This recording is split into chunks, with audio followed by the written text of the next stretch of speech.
Brothers and sisters, Assalamu alaikum wa rahmatullahi wa barakatuh. Welcome to our course Understand Quran and Salah the easy way. يقولون they are.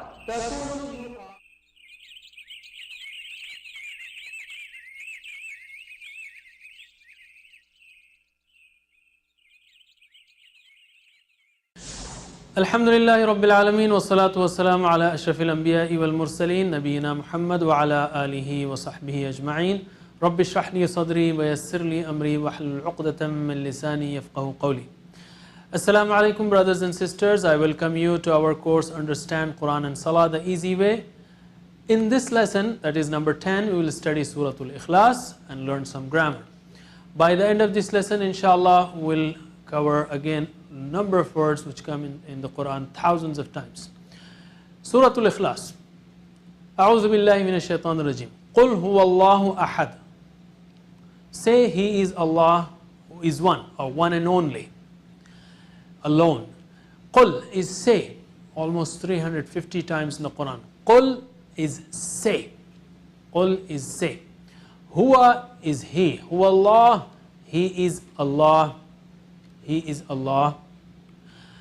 Ahad, one and only, alone, one, positively used only for Allah subhanahu wa ta'ala. Okay, ahad, the word ahad is used only for Allah. If you want to say one for somebody else, you say wahid, but for Allah, ahad. Qul huwa Allahu ahad, say He is Allah who is one. How will you bring this verse into our life? You see, ask, evaluate, plan, propagate. Remember the formula. So when you hear this verse, Qul huwa Allahu ahad, say He is Allah one and only, I can say, oh Allah, help me to have very strong tawheed, belief in oneness, that I not only worship You alone, but obey You alone also. Then I evaluate, am I obeying my own nafs? How many times did I obey my desires? Astaghfirullah, when they clash with Allah's commandments? Or am I obeying shaitan? Allah ta'budu shaitan, Quran said. So this is kind of evaluation. Why am I doing that? Because of bad friends, bad tools, bad internet, bad mobiles, and God knows what? Stop it. Plan to do something. Otherwise you're not sincere, or otherwise we are not sincere. Plan and propagate. So let us practice. Qul, say, huwa, He, Allah, is Allah, ahad, who is one. Qul huwa Allahu ahad, say He is Allah is one. Very good. Allahu Samad. Allah, As-Samad, the self-sufficient. The self-sufficient. As-Samad means the self-sufficient. Everyone needs Him. Everyone needs Him. Another meaning of As-Samad is everyone needs Him and He needs no one. He needs no one. Everyone needs Him. As-Samad means everyone needs Him. He needs no one. Allahu Samad. So when I hear this verse, my heart should be filled with greatness of Allah. Imagine all billions and billions of creations and galaxies and stars and humans and insects. All of them are dependent. All of them, the whole universe, the huge universe is dependent on Him, and He needs absolutely no one. I can make dua also here, just to interact. Somebody says to you, I have thousands of jobs at my disposal, I have given thousands of jobs, and suppose you are jobless. What will you say? Immediately you say, can you please give me one job? Here Allah is saying, Allahu Samad, everyone is dependent on Him and He needs no one. I can say, oh Allah, please be sufficient for me. Please make me dependent on You alone. Don't make me dependent on anybody. This is one of the ways. So Allahu Samad, most importantly, realize the quality of Allah subhanahu wa ta'ala. The attribute of Allah subhanahu wa ta'ala. Okay, so can you translate? Allahu Samad, Allah the self-sufficient. Allah the self-sufficient, or everyone needs Him, He needs no one. Lam yalid wa lam yulad. Lam means did not. Please note, lam means did not. and lan means will not, and la means no. Okay, so Arabic has many words for no, like no, like la ilaha illallah. La means no. Lam is did not for the past tense, lam. Yalid is present, so he did not beget. Like in English also we say he did not beget. We don't say he did not begot. So lam is did not, lan is will not or will never, never. Lan is never. Lam yalid, he did not beget. Yalid is to beget, to give birth. He did not give birth to anyone. Lam yalid. Walam yulad. Okay, walam yulad. Wa and not. Wa and lam is did not. Yulad is begotten. Yalid is active voice, begets or beget, and yulad is passive voice. Our sign yaf'al is like this and yuf'al is like that. You will study more in the second short course.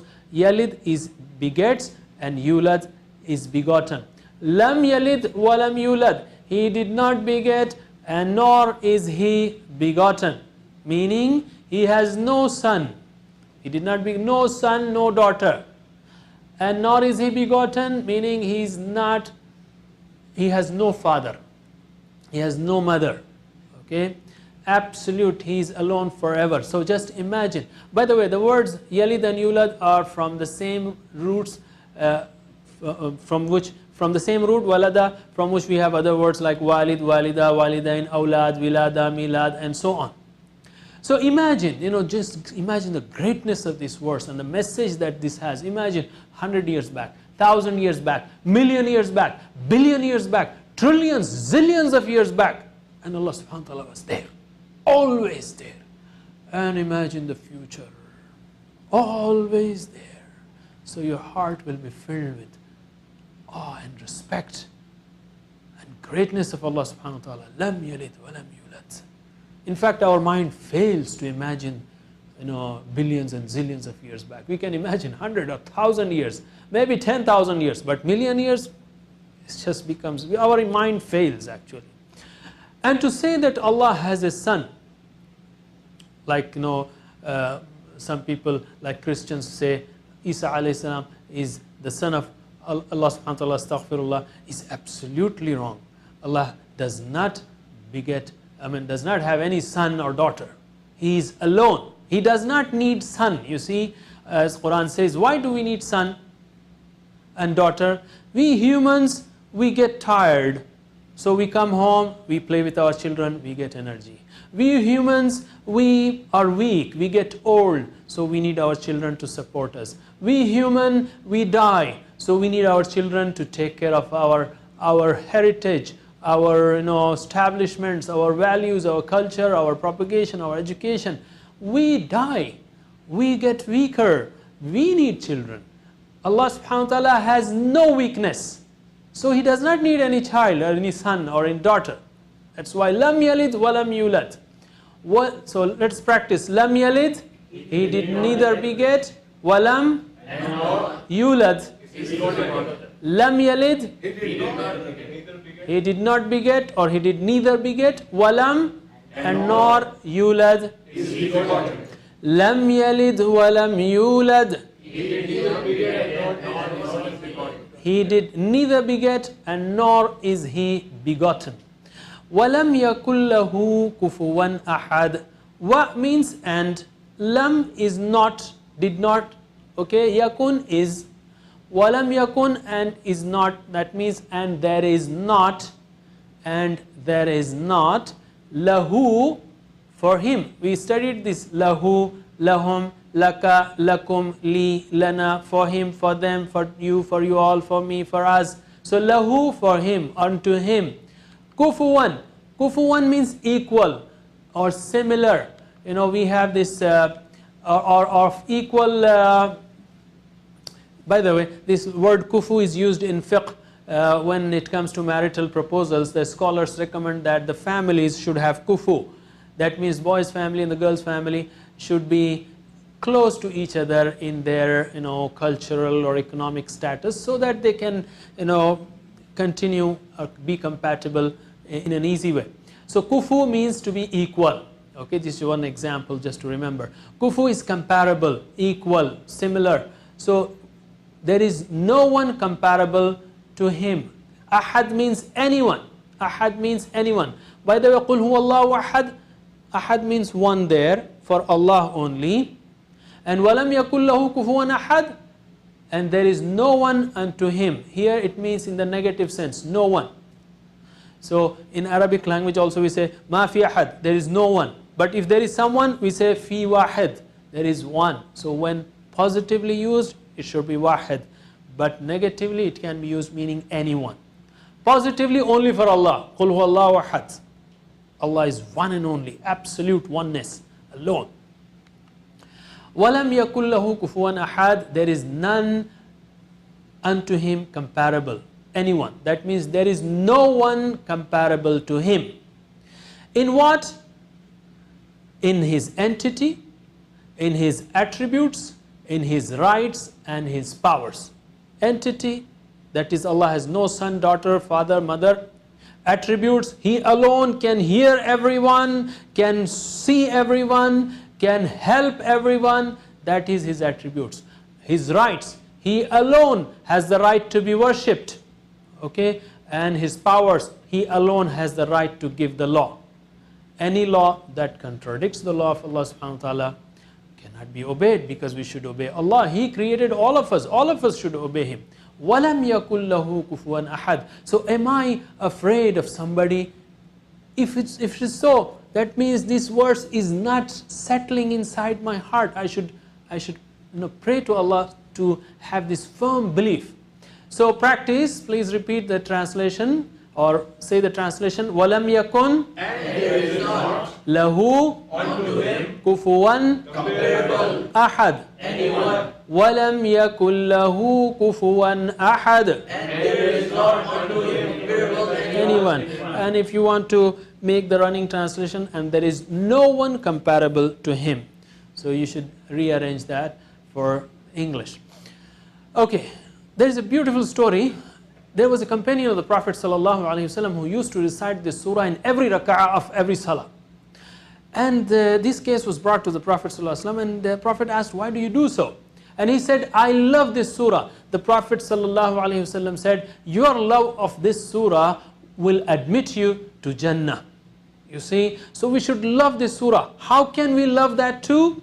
Let me give an example. Suppose you have a very wonderful brother who is Nobel Prize winner or who is a world level star player, and if you meet someone while traveling, within 5 minutes you will mention that, my brother is, because you're proud of it. This is an example. So Allah is my creator, my provider, to whom I love. He is my muhsin.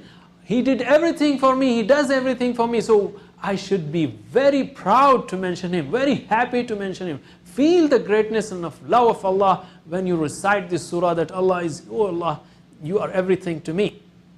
You are all, just love it and feel the value of Tawheed.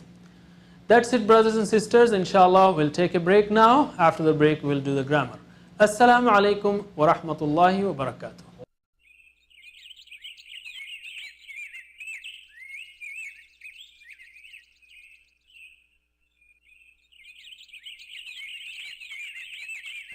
Brothers and sisters, Assalamu alaikum wa rahmatullahi wa barakatuh. Welcome to our course, Understand Quran and Salah the easy way. The easy way. يَكُونُ they are.